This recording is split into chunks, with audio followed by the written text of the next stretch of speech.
the invitation to this innovation forum stated that the year 2024 is a sort of make or break year to address issues like public polarization and the rise of anti-establishment movement. We've heard that before. In order to strengthen both economic and democratic resilience, we obviously need a more intensified form of cooperation and collaboration. Before we start with our fireside chat, we would like to know who you currently trust the most, because there was a lot of talk about trust and about the recent Edelman report that showed that in a very shocking manner, actually. And we also want to know in which areas of society trust is therefore the lowest.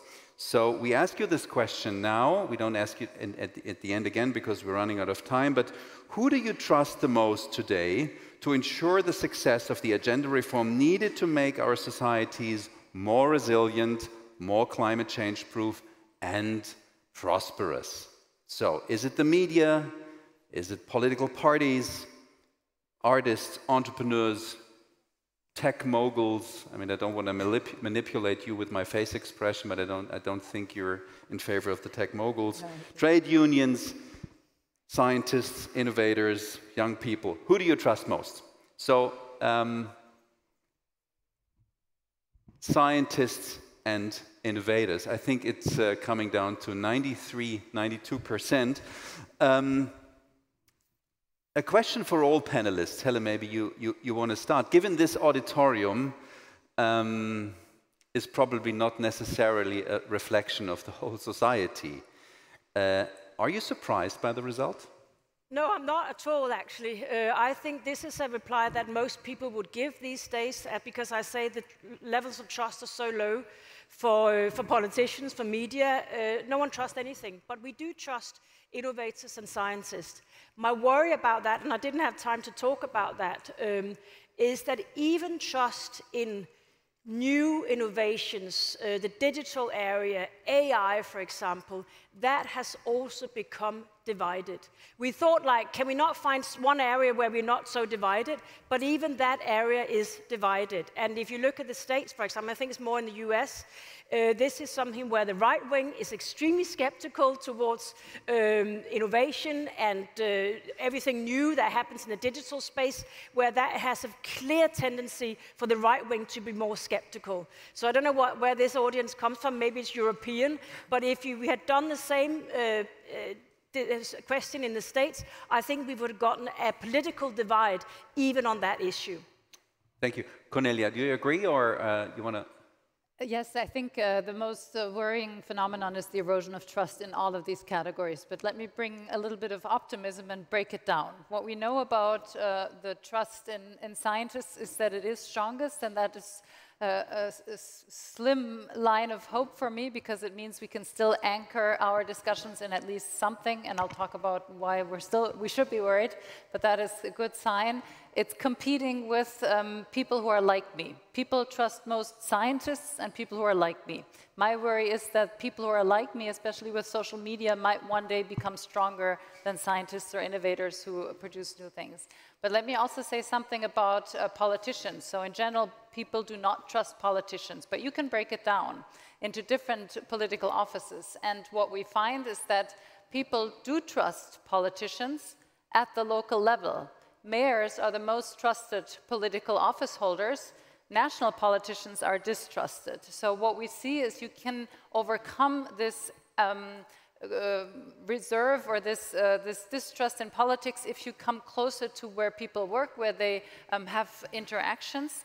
And the same goes for political parties. Generally, people do not trust political parties as an institution, but political parties are the glue that connects the national to the local if they have a structure that allows to do so. People do like drinking beers within parties that they know at the local level. They do not like the national governments. And I say this because some countries have started to break the party system. I'm thinking here of France, to a point where there is no local representation as it has been for parties. Or think of Eastern Germany. Eastern Germany is not acquainted in a long tradition with political parties because Back in the day, they only had one party, and then the parties came in were the Western parties that they were not as familiar with. And that does something to a society. So I think it is very important when we think about the institutions we build to think about how to build them in a way that trust will become bigger and greater, and we really nourish it, because trust is the glue that keeps society together and that enables collaboration, and I absolutely think that's what we have to work on. One follow-up question, because the Helle mentioned the recent Edelman Trust survey. It was titled "Innovation in Peril," and it showed that also a lot of citizens actually believed in science to foster innovation and prosperity. Yet they were also very concerned about the politicization of science in itself. Yeah. Can you elaborate a little bit on that? Because I do think this is something, yeah, you're smiling, so obviously I touched a button. I'm smiling because it gives us sleepless nights, and it certainly keeps me on my toes.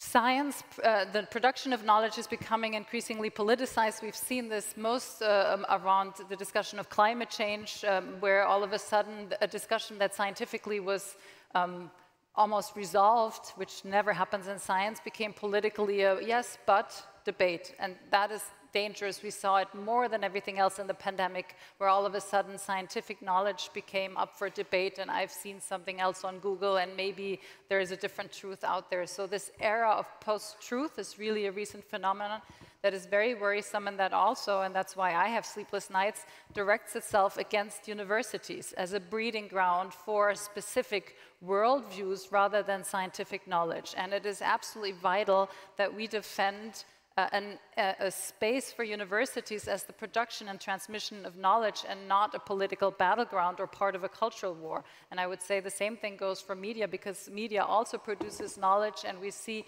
that media is not trusted, but that is because there is a spectrum of media where media is just people throwing all sorts of news, including fake news, at readers who do not know what to do with it anymore, and what we call quality media, which we really have to fight over.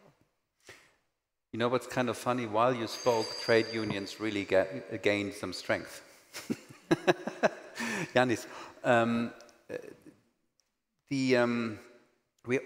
we're also experiencing, not just when we have this abstract term of science, but we're also experiencing a growing skepticism in society towards technologies in general. I mean, at least in Germany, that's the case. When you think about, or when you have public discussions about genetics, robotics, AI, there's a lot of skepticism. And my feeling is that this skepticism is growing as well. Do you share that opinion, and what kind of impact does it have?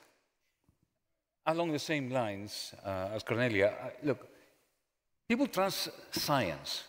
They do not trust commodified science. It's not politicized, it's commodified science.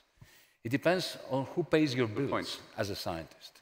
Mm. If your salary is being paid by an established, appreciated, trusted public university here in Berlin or in Munich or in London or wherever, the chances are that your research output is going to be appreciated.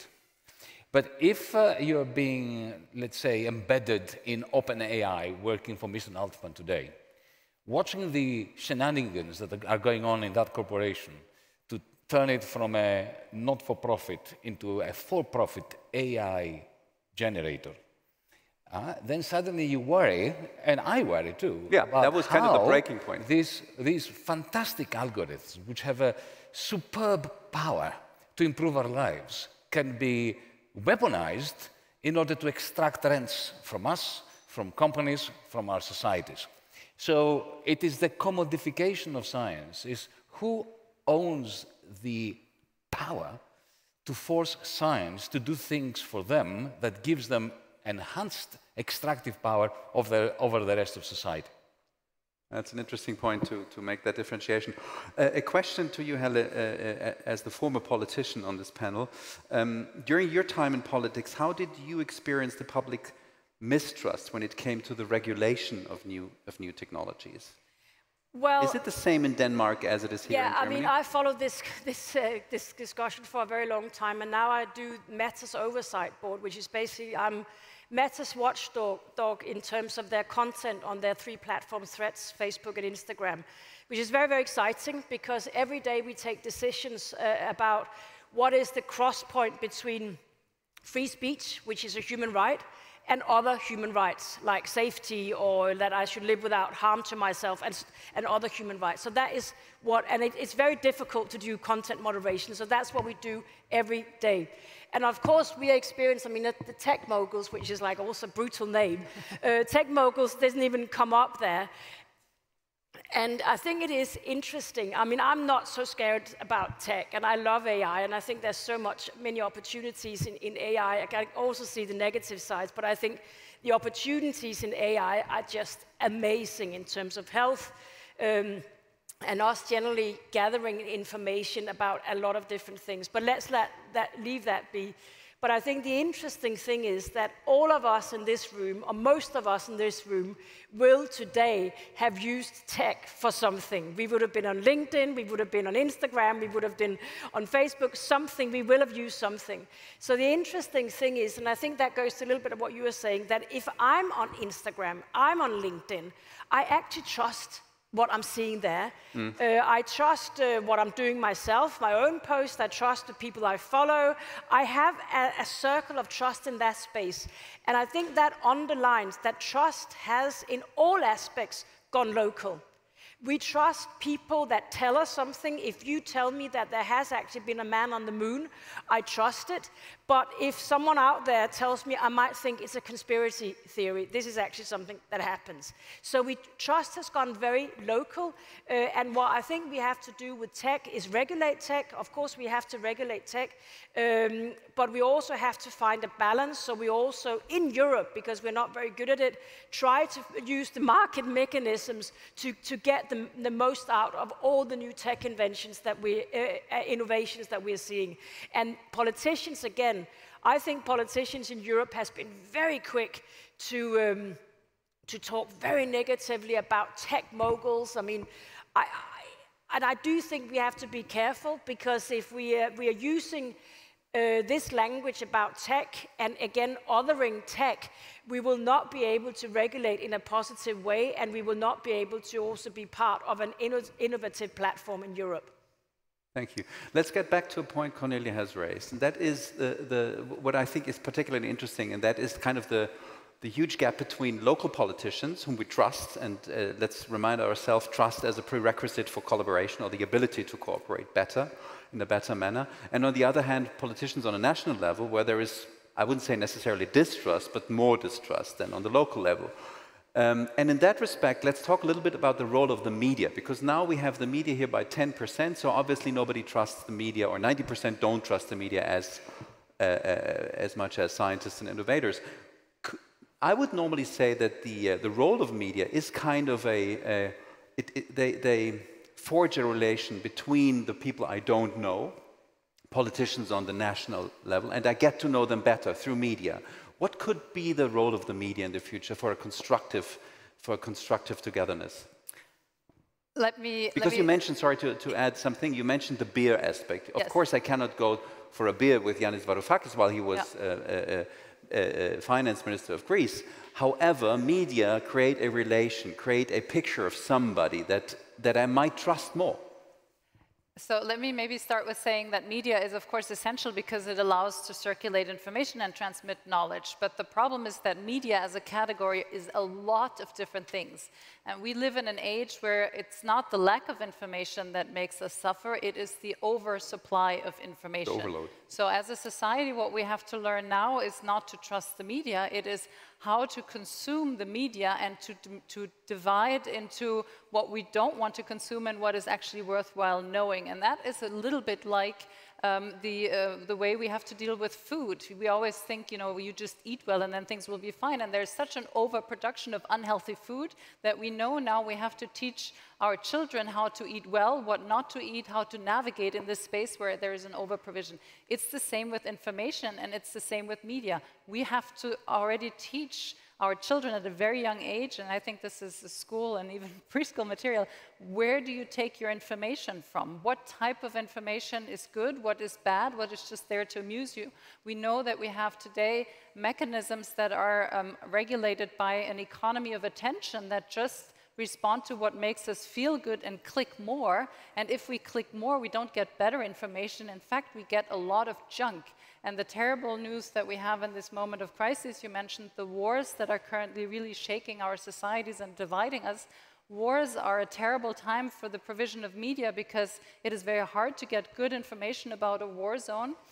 But there is a really big need to be updated. And so you get an oversupply of companies who make money out of clicks by just giving all sorts of video game material and saying this is pictures, these are pictures from Ukraine or from the Palestinian territories, and we click and click and click, and it creates junk. And so in times of crisis and times where you need most information, you get the least amount of good quality media. So what we actually consume, I think, is the challenge of our times, and to allow people to navigate in an oversupply of information is the challenge. May I ask you a personal question, all of you? What's your primary source of media? What do you read every day? What's your primary source media you trust? Tell me the brand. So, I still trust the traditional newspapers, and actually the interesting thing is if you go to, for example, Wikipedia, which is where most people now look something up, the only sources that anchor whether something can be there still is the New York Times, our national newspapers that we know are. So what's your favorite brand? My favorite newspaper, I'll say, is the FAZ, but that's my personal one. Yanis? Well, I have 6 or 7 subscriptions to newspapers. Are you a news junkie? Yes, absolutely. Yeah, absolutely. obviously. First thing I do in the morning. So I'll tell you which ones they are. I don't mind hiding it. I like reading opinions that I disagree with, otherwise I get bored. So it's Wall Street Journal, it's Financial Times, it's New York Times, The Guardian. And all of those you don't agree with? Hmm? Those are all news brands you don't agree with? Yeah. I just follow them, of course. Well, I mean, it depends. It depends on the journalist, right? But I have a vast capacity to disagree, even with myself. If you don't, then you're not thinking. But allow me to say that having been a news junkie all my life, and I think this is a common observation, the quality of the legacy media is declining fast. You can see that from their revenues. Their capacity to reproduce themselves and their business models is being destroyed. Now, Helle, don't get me wrong, I am also an algo junkie. I love my phone. If you deprive me of access to TikTok, Instagram, and so on, I'll get very cross. I was in China the other day, and I had to insist on my host to give me a VPN because I lost contacts with, all this what I call cloud capital, which I write against. But like everything else, if you read Hesiod, the ancient Greek poet, you'll find laments about the age of iron, how the discovery of iron technologies going from bronze to iron was such a catastrophe for humanity. It was both. It was a blessing and it was a curse, like, this. Like this. But when it comes to the media, it's important to look at the interaction, the dynamic between the legacy media and the algos.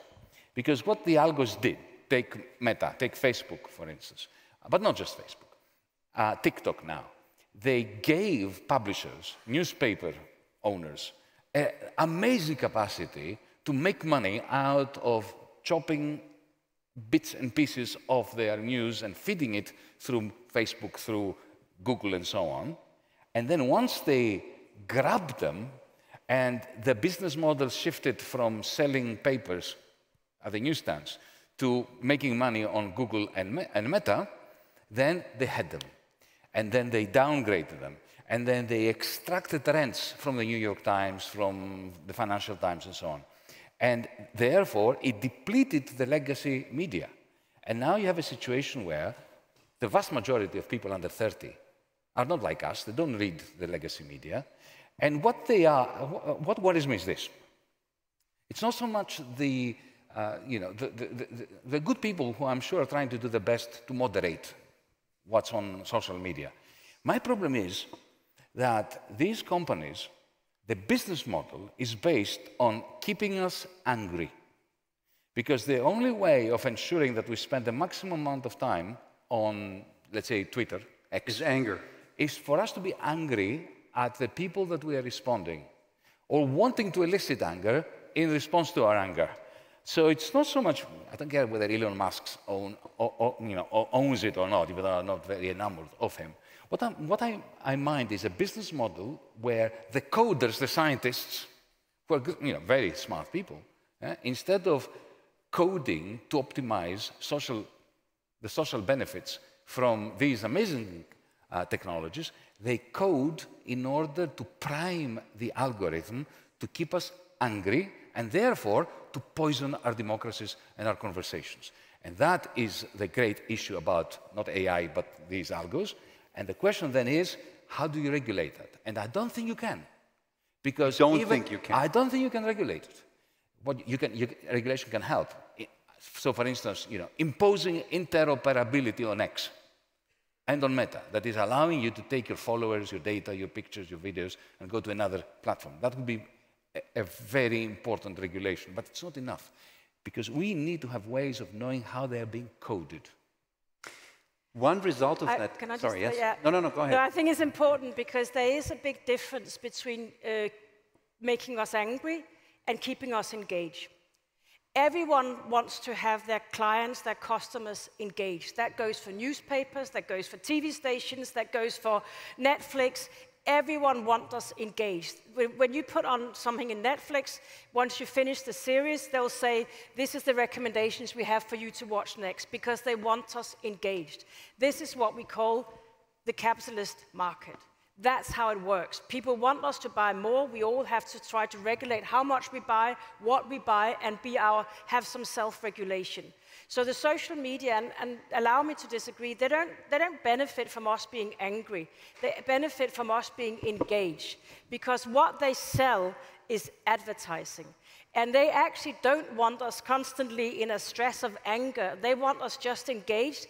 And if you just look at your own behavior on social media, it will be the same for most people, that we think we get happy when we're on social media. They feed us things that we like to see. We see advertising that we're quite interested in. Sometimes you can be quite surprised that they think you're interested in that. But they feed us things that they think we want to see. So they don't feed on anger, they feed on engagement. And it's true, they are very, very good at keeping us engaged.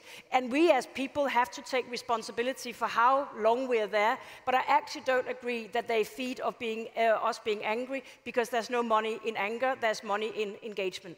Helle, with all due respect, Netflix is not a good example, because I'm talking about the part of the algorithm which replaces media, news, not entertainment. I know. When it comes to engaging us, when it comes to the war in the Middle East, the anger is their #1 emotion that makes the adrenaline flow, Yanis, and maximizes their advertising revenue. Yanis, you're saying that TikTok is your favorite medium, or it could be WhatsApp, could be anything. It is not anger that drives you on TikTok. It is fun. It is that you have a little smile. There is a reason why we get all these cat photos and dog photos in our feed. It's because social media platforms feed on our engagement. Let's agree upon it's feeding the interest you are in depending on the filter bubble you're in. I would say it's engagement that's the result that one wants, but the engagement comes with emotion. The emotion can be very negative, very often it is, and it can be cats and kittens. Yeah. And then it's positive. But ladies and gentlemen, let's not focus too much on kind of the true nature of social media. I used to be a journalist for many years, and there's one truth in journalism that always said, nobody's reporting about happy landings. People are interested in the bad news, are interested in anger, whatever, how you call it. However, this kind of engagement, be it anger or be it fascination for cats and dogs, throughout had an impact this summer. I mean, when you look at the elections that happened in Europe over the course of the last month, many voters resorted to populist and to very anti-establishment parties out of disenchantment with traditional parties. So many voters obviously trusted radical parties. They trusted them more than the traditional parties. What is the consequence of that? Will the traditional parties possibly have to kind of reinvent themselves as movements? What is the way out of that status quo? Maybe Helle, Yanis, Cornelia. Well, I want to say something that might be controversial, but I think... Yes, please. We love controversial. But I was Prime Minister in Denmark, and before that I was 10 years leader of my party. And we could see all that time that, for example, immigration and the so-called cultural meeting wasn't always a beautiful story. And one of the things that we did right, and one of the reasons why the Social Democratic Party still is a very big party in Denmark, for example, is because we actually acknowledged that people could be worried about immigration without being racist. And I do think there has been a tendency in some European countries to not recognize that people are worried about their work, they're worried about all the new technology, they're worried about their place in society. In this country, we've had big divisions in history. So people can be worried, and I do think it is up to mainstream parties not to cater to that, not to agree with all that othering and the hatred, but to have a little ear listening to what's going on and try to find political solutions. That's what I meant when I say we have a huge responsibility to sometimes listen and to try to find political solutions. And that's what I did in government. Okay, since you said it might be controversial, I immediately would like to ask go to Yanis to fire up that controversy, and then Cornelia, you can kind of do the Solomonic part. Yanis, go ahead. Well, since Helle went back to her own past, allow me to go back to my own past. Yeah. Once upon a time, I was a totally obscure academic writing mathematical models for 10 people who were interested in them. The reason why I got engaged in political commentating and macroeconomics was because at around 2003, 2004, I began losing sleep over what was coming.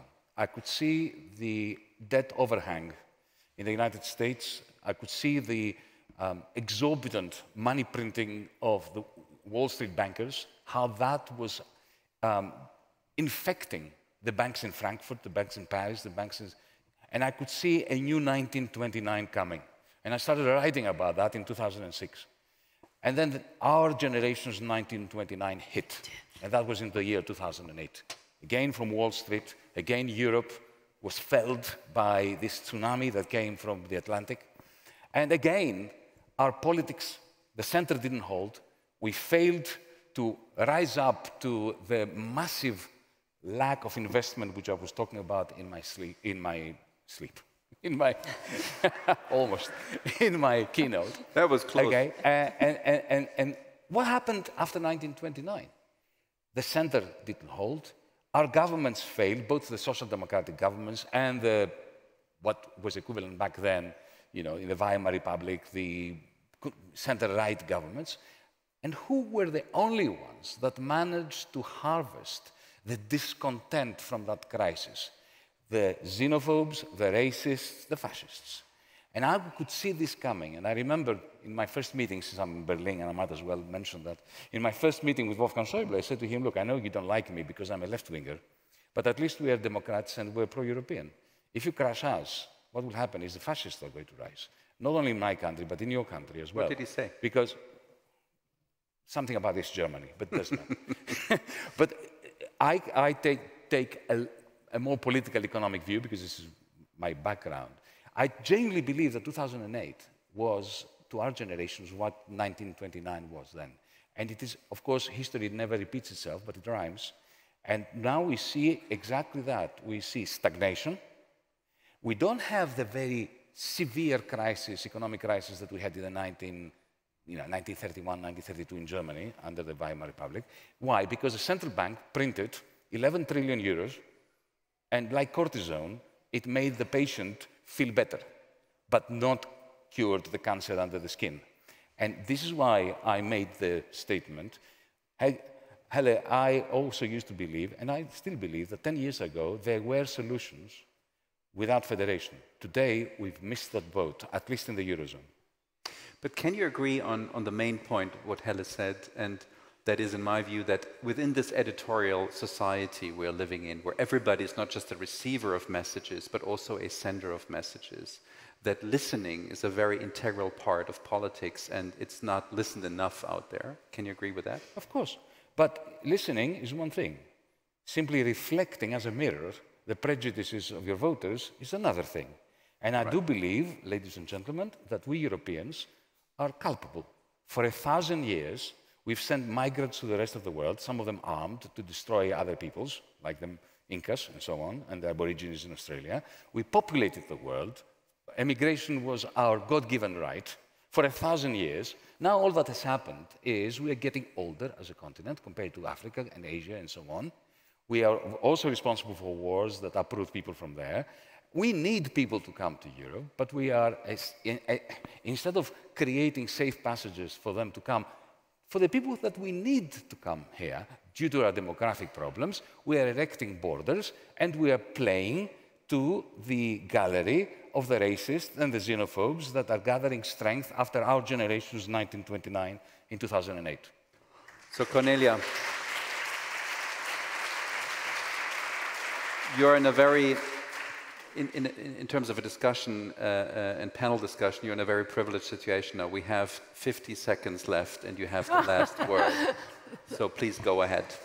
So in 50 seconds, I don't want to say something about how to fight populism because it would be too long, but I do very much agree it is to the political parties to build bridges and to have a language that is not the one proposed by the populists. And I'll also say that why are they able to harvest so much anger and discontent, I think is also in part due to the fact that there are huge problems we need to solve as societies. And we're today in a very connected world with very high speed circulation that creates a number of challenges that we have to tackle. Climate change is one, the pandemics, the wars are others. And in order to solve these humongous challenges, I think the key is the topic of this conference. We have to work together. It's not just the politicians that can deliver that. It's not just the private sector. It's not just the scientists, and it's not just civil society. But working together and collaborating needs trust.